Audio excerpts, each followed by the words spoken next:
This is Sean O'Malley, and you're watching Full-Time MMA. Don't be a bagel-biting, bagel-bitch boy, bagel-bitch back.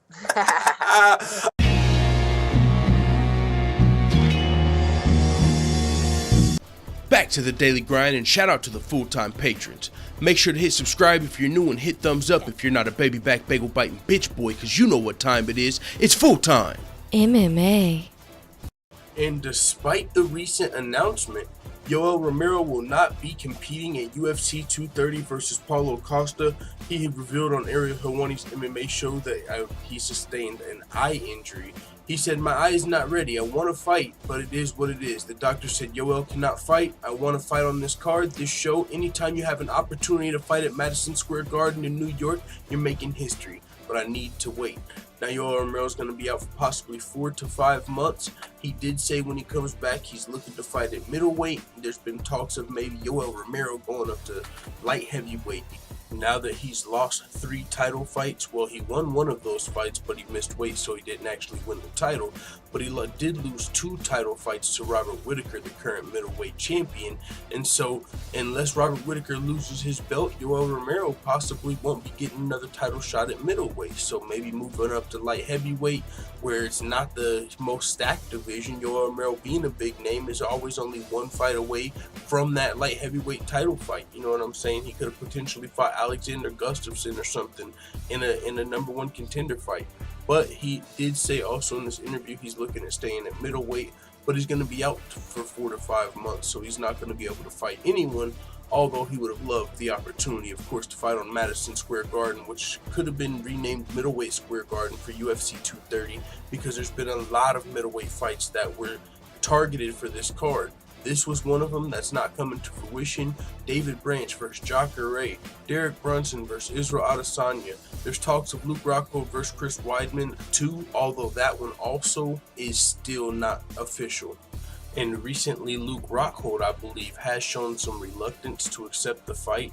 I don't know if he's looking for a new contract or whatnot, but recently he did show some signs that he might not be signing that contract to fight Chris Weidman. But the good news is for UFC 230, going down to Madison Square Garden, the co-main event has been announced. The return of Nate Diaz versus Dustin Poirier. We've still got a mystery main event coming up. I mean, it's looking like John Jones is gearing up for a UFC return. But if not that, there's talks of Henry Cejudo versus TJ Dillashaw. I don't know when that fight would take place, but that is a champion versus champion super fight. If they would be healthy, maybe that could be the main event. And if not, Daniel Cormier is the double champ. He might be coming back. So we're still waiting for that main event for UFC 230. But Yoel Romero versus Paulo Costa is off the card. Yoel Romero's officially out with an injury. Maybe Paulo Costa stays on. I also know Thiago Santos is a guy that was looking for a fight at UFC 230. He was going to be going through a training camp, cutting weight and everything just in case somebody's fight fell out. So maybe we'll still see Paulo Costa on this card.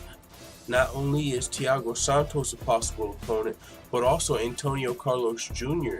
stepped up and said that he would be willing to take this fight with Paulo Costa and show the world how their sparring sessions used to go. So these guys were former training partners, and Antonio Carlos Jr. might feel some type of way that Paulo Costa is getting this, high-ranked fight, top 5, and he feels like he's a better fighter. Maybe he feels like he's taking everything he worked for, in the words of Nate Diaz. So we'll see what happens. Hopefully Paulo Costa stays on this card. Yoel Romero's out, but I'll keep you updated. It is what it is. Let the full-time family know what you think in the comments. And before we go, shout out to all the full-time MMA white belts that have hit the subscribe button. Make sure you also hit the bell right next to it so you get notified every time I upload a new video, or some of the time that I upload a new video, because YouTube's notification bell is a player hater. But this is one of the hardest working independent MMA channels on YouTube. We provide daily updates, full fight card breakdowns and predictions. We make MMA fighter freestyles, and we've already interviewed pro fighters Aljamain Sterling, Sean O'Malley, Felony Charles Bennett, and Bruce Lushmedio in just a little over a year as an MMA channel. We're one of the fastest growing MMA channels on YouTube. So with that being said, if you're interested in more videos like this, check out the Full-Time MMA Dojo over at patreon.com. One of the things you can see while you're over there are some of the goals of the channel, and also more free videos like this, betting advice, and more.